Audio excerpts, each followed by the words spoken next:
Lumikha tayo ng 8 milyong trabaho, an average of 1 million a year, much, much more than at any other time.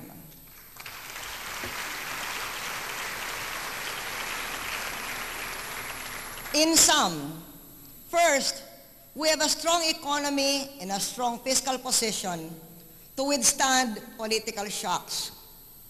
Second, we built new and modern infrastructure and completed unfinished ones. Third, the economy is more fair to the poor than ever before.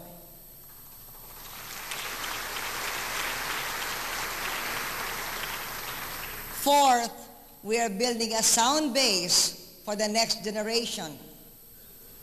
Fifth, international authorities have taken notice that we are safer from environmental degradation and man-made disasters.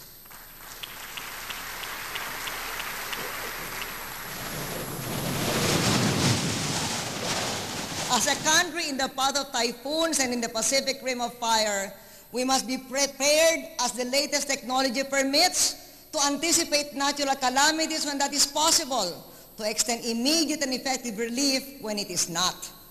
The mapping of flood and landslide-prone areas is almost complete.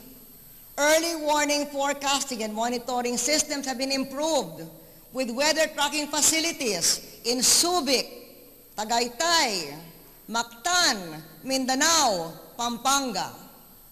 We have worked on flood control infrastructure like those for Pinatubo, Agno, Lawag, and Abukay, which will pump the runoff waters from Quezon City and Tondo, flooding Sampaloc. This will help relieve hundreds of hectares in this old city of its age-old woe.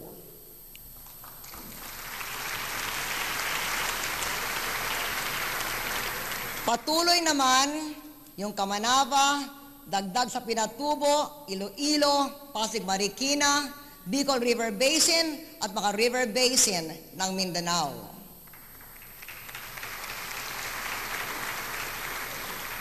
The victims of Typhoon Frank in Panay should receive their long overdue assistance package.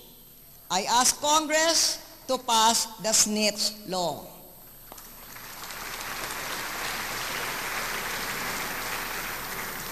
Namana natin ang pinakamatagal na rebelyon ng komunista sa buong mundo.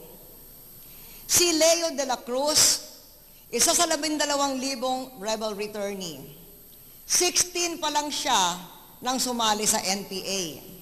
Naging kasapi sa Regional White Area Committee, na-promote sa Leyte Party Committee Secretary, nahuli noong 2006. She is now involved in an LGU-supported handicraft livelihood training of former rebels. We love you, Leah.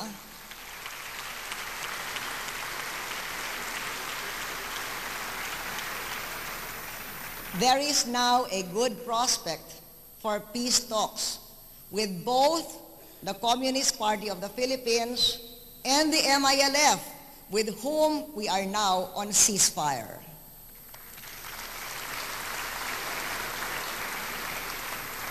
We inherited an age-old conflict in Mindanao, exacerbated by a politically popular but nearsighted policy of massive retaliation.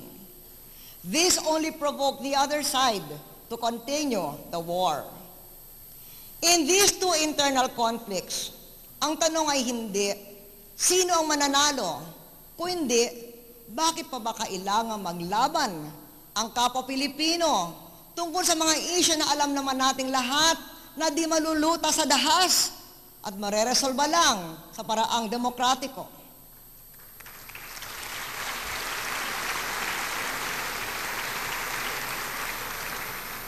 There is nothing more than I would wish for than peace in Mindanao.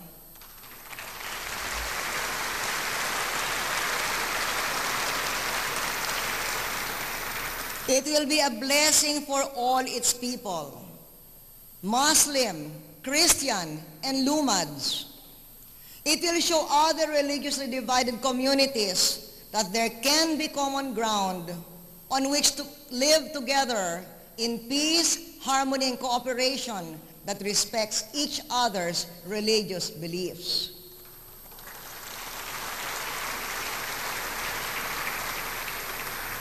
At sa lahat ng dako ng bansa, kailangan nating protektahan ang ating mga mamamayan kontra sa krimen in their homes, in their neighborhoods, in their communities. How shall crime be fought? With the 5 pillars of justice, including crime fighters.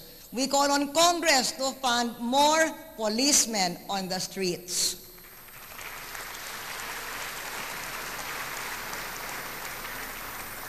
Real government is about looking beyond the vested to the national interest, setting up the necessary conditions to enable the next, more enabled and more empowered generation to achieve a country as prosperous, a people as content as ours deserve to be.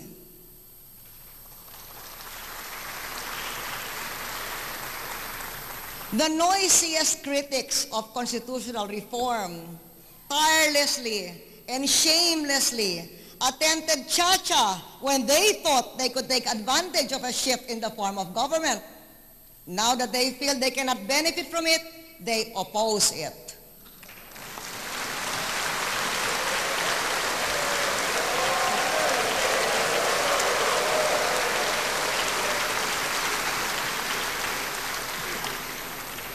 As the seeds of fundamental political reform are planted, let us address the highest exercise of democracy, voting.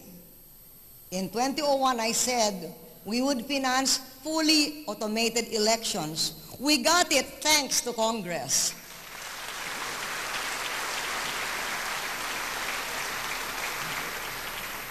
At the end of this speech, I shall step down from this stage, but not from the presidency.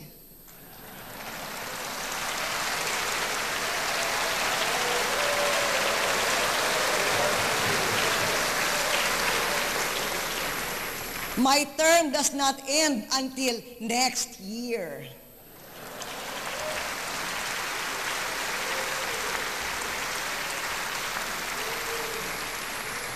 Until then, I will fight for the ordinary Filipino. The nation comes first. There is much to do as head of state to the very last day.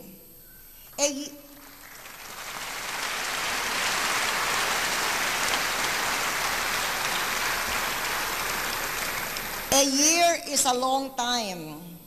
Patuloy ang pamumuhunan sa tinatawag na 3 E's ng ekonomiya, environment, at edukasyon. There are many perils that we must still guard against. A man-made calamity is already upon us, global in scale. As I said earlier, so far we have been spared its worst effects, but we cannot be complacent. We only know that we have generated more resources on which to draw and thereby created options we could take. Thank God we did not let our critics stop us.